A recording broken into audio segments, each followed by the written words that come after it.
국립아시아 문화전당이 오는 25일 공식 개관합니다. 단일 규모로는 역대 최대 규모의 문화사업이자 10년 넘게 공을 들인 사업이지만 박근혜 대통령은 기념식에 불참할 것으로 보입니다. 현 정부의 대선 공약인 자동차 100만 대 생산기지 조성 사업이 당초 계획보다 3분의 1 수준으로 줄어들었습니다. 내년 예산 확보도 불투명합니다. 마약 사범들이 무더기로 적발됐습니다. 전직 교수와 전직 경찰 등도 마약의 유혹에 넘어갔습니다. 전남 지역 해안에 방치된 어선 수백 척이 해양 환경과 안전을 위협하고 있지만 자치단체는 이러지도 저러지도 못하고 있습니다. 여러분 안녕하십니까? 국립아시아문화전당 개관식이 오는 25일로 확정됐습니다. 개관식에는 아시아 각국에서 문화장관들도 참석합니다. 하지만 박근혜 대통령은 불참할 것으로 보입니다. 단일 사업으로는 역대 최대 규모의 문화사업이자 10년 넘게 공들인 사업인데 정부가 위상을 축소시키는 것 아니냐는 비판이 나오고 있습니다. 김민정 기자입니다. 국립아시아문화전당의 공식 개관식이 오는 25일로 확정됐습니다. 개관식에는 황교안 국무총리 등 국내외 인사 700여 명의 참석이 예정돼 있습니다. 그러나 박근혜 대통령은 개관식 참석이 어려운 것으로 알려졌습니다. 해외 순방에서 개관식 이틀 전 돌아오는데 그 이후에도 일정이 많다는 이유입니다. 빡빡한 일정 속에서 이걸 모시기 굉장히 힘들었던 걸로 우리가 알고 있습니다. 그래서 부대기 그 총리님 모시고 이게 그 개관 행사를 치를 수밖에 없는 그 상황입니다. 박근혜 대통령이 지난 2013년 국립현대미술관 개관식에 참석한 사례처럼 주요 국립기관 개관식에 대통령이 참석하는 건 관례입니다. 10여 년간의 우여곡절 끝에 열리는 개관식에 대통령이 불참할 경우 출발부터 국립아시아문화전당의 위상이 약화될 우려도 있습니다. 본인이 내걸고 있는 문화 융성 시대를 정말 2006년도 시작해서 이제 오픈하게 될 전당에 와서 정말 확인해 주는 것이 중요한데 그렇게 그 일정을 그 이유로 오지 못한다라고 하는 것은 상당히 아쉬운 측면이 있습니다. 특히 박 대통령이 최근 문화전당을 혈세 낭비의 대표적 사례로 언급해 지역 내 반발 여론이 컸던 만큼 국책사업으로서 확실한 위상을 세우기 위해서는 대통령 참석이 반드시 필요하다는 지적입니다. MBC 뉴스 김민정입니다. 박근혜 대통령의 대선 공약인 자동차 100만 대 생산기지 조성 사업의 규모가 3분의 1 수준으로 쪼그라들었습니다. 이마저도 예비타당성 조사를 통과할지 불투명합니다. 다음 주에 결과가 나온다는데 통과되더라도 첩첩산중입니다. 보도에 한신구 기자입니다. 지난 2012년 대선 당시 박근혜 후보의 공약으로 본격화된 광주 자동차 100만 대 생산기지 조성 사업. 자동차 100만 대 생산기지와 친환경 그린카 클러스터 기반 조성을 차질 없이 다음 주 안에 한국개발원의 예비 타당성 조사 결과가 나올 예정인데 사업 규모가 당초보다 크게 줄었습니다. 경제성이 낮다는 지적에 따라서 당초 6개로 계획됐던 지원센터를 융합전장과 경량화 2개로만 축소하고 R&D 사업 규모 역시 1,000억 원가량 줄이는 쪽으로 가닥이 잡혔습니다. 이렇게 될 경우 전체 사업비 규모는 3,970억 원대로 지난 대선 당시 1조 3천억 원 규모의 3분의 1, 예타 신청 때 2분의 1 이하로 축소된 겁니다. 기본적인 인프라들은 전체를 갖출 수가 있습니다. 그래서 이 사업들이 진행이 되면서 앞으로 이제 사업 확장도 가능하기 때문에 내년 예산 확보도 관건입니다. 박 대통령의 공약대로 임기 내에 실현하려면 적어도 350억 원 이상이 필요한데 정부 예산안에는 한 푼도 반영되지 않았고 내년 예산 확정까지는 채 한 달도 남지 않았기 때문입니다.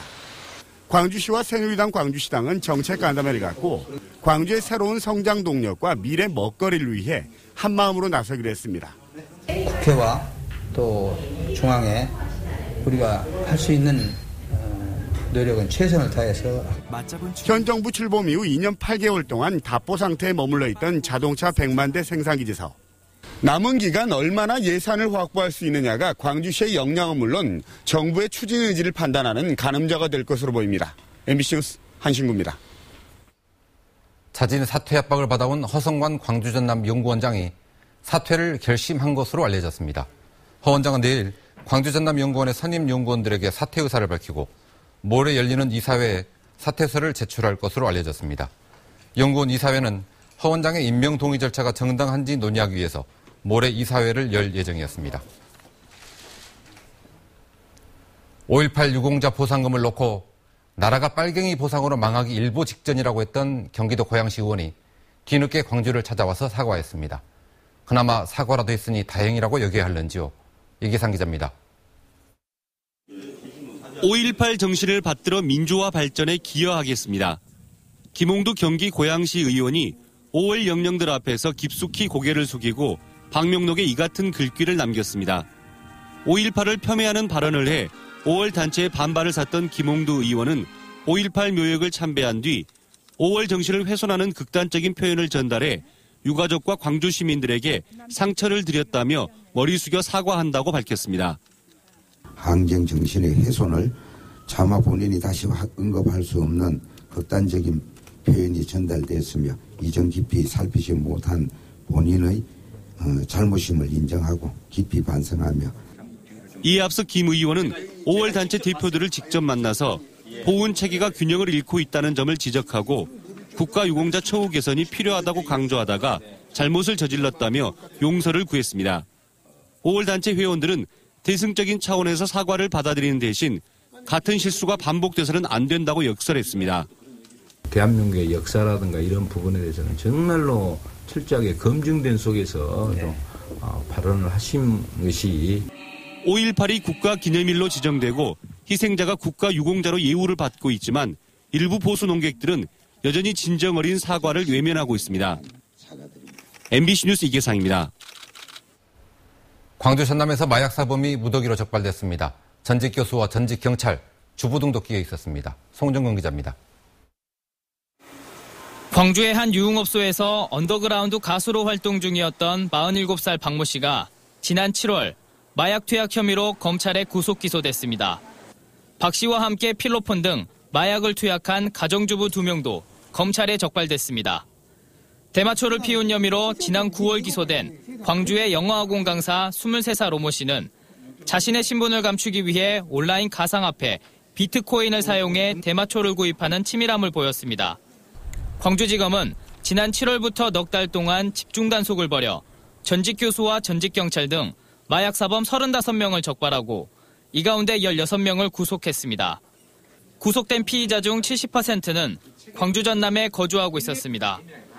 마약의 청정이 된 광주 전남 지역에서 마약 범죄로 구속된 숫자가 작년에는 1명에 불과했는데 올해는 최근 4개월 동안에만 11명이 이르고 계층과 연령도 다양화되는 등 검찰은 마약 사범이 다양한 직업군으로 퍼지고 있는 데다 인터넷 등을 통해 마약이 은밀하게 거래되고 있다며 마약 단속을 지속적으로 벌일 방침이라고 밝혔습니다.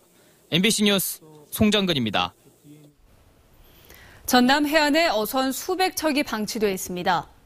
해양 환경과 안전을 위협하고 있지만 누가 버린 건지 확인이 어려운 데다 방치 선박을 치울 예산도 부족합니다. 김양훈 기자입니다. 바다에 있어야 할 어선이 뻘 위에 올라와 있습니다. 엔진도 없고 배 이름도 지워져 소유주가 누구인지 알 수가 없습니다. 전라남도는 최근 5년 동안 국비 등을 투입해 이 같은 방치 선박 650여 척을 정리했습니다. 올해도 도내 11개 시군에서 106척의 방치 선박 처리 사업을 추진하고 있습니다. 우리 도에서는 해양오염 방지와 어선들의 안전한 통행로 확보를 위해서 방치 선박 처리 지원 사업을 지속적으로 추진하고 있습니다. 문제는 소유주가 있는 방치 선박들입니다. 무안의 한 마을 앞바다.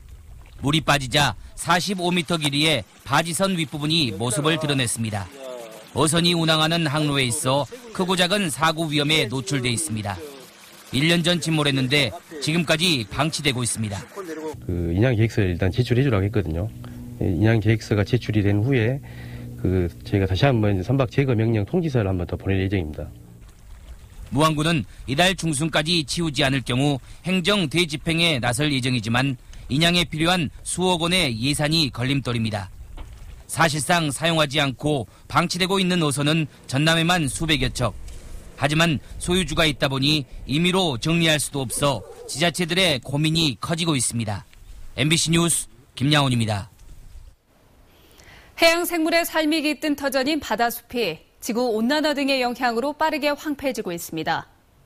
건강한 바다 생태계를 위해서는 바다숲 조성에 대한 관심과 노력이 절실합니다. 문형철 기자입니다. 풀잎을 감싸 안은 갑오징어. 하나둘 알을 붙여가며 새로운 생명을 세상 밖에 풀어놓습니다. 어느덧 모습을 갖춘 새끼들은 힘차게 알을 박차고 나갑니다. 수많은 치어떼도 바다에 활기를 불어넣습니다. 6천여 헥타르 여의도 면적의 20배에 달하는 바다숲은 이 어린 생명들을 재우고 먹이고 살찌우는 생명의 근원입니다. 수산생물들의 먹이원이 되기도 하고요. 산란장과 성육장 역할을 담당을 하고 있습니다. 이러한 바다숲은 전 인류 그리고 인간한테는 매우 중요한 자산이기도 합니다. 하지만 지구온난화로 수온이 높아지면서 바다 생물들도 조금씩 자취를 감추고 있습니다. 해조류가 사라진 바닷속 바위에는 성게만 무성합니다. 특히 동해안에 있는 안반 가운데 바다숲이 남아있는 정상 안반은 38%에 불과합니다. 우리나라 연안 마을 어장에 약 26%가 지금 갯녹음이 진행된 것으로 보고 있습니다. 또 매년 이 갯녹음 면적이 약 1200헥타씩 확장되고 있는 것으로 이에 대한 대책으로 해조류인 대황이나 감태를 이용한 바다숲 조성 사업이 추진되고 아열대화가 진행된 일본의 사례를 통해 대안을 모색하려는 노력도 이어지고 있습니다. 해저에는 소형 해저류 군락, 산호 군락, 다양한 어류들이 분포하고 있습니다. 이러한 오키나와 상태를 고려하여 우리나라 연안 생태계 회복에 활용할 계획입니다. 지난 100년보다 2배 이상 빠른 속도로 진행되고 있는 지구온난화. 바다숲 조성은 건강한 바다 생태계를 위해 더 이상 미룰 수 없는 과제가 되고 있습니다. MBC 뉴스 문형철입니다. 광주 지역 농민들이 쌀값 보장과 정부 수매 확대 등을 촉구하며 나락 야적 시위를 벌였습니다. 광주시 농민회는 광주시청 앞에서 쌀 수입 중단과 공공비 충미 100만 톤 확대 등을 촉구하며 나락 70톤을 야적했습니다.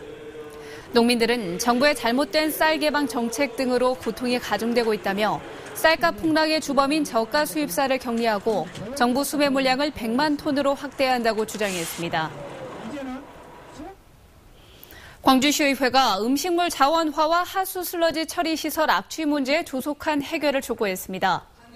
광주시의회 환경복지위원회는 기자회견을 갖고 현대건설과 한라산업개발의 개선 노력과 설계, 시공, 운영과 관련한 광주시의 제도 개선을 요구했습니다.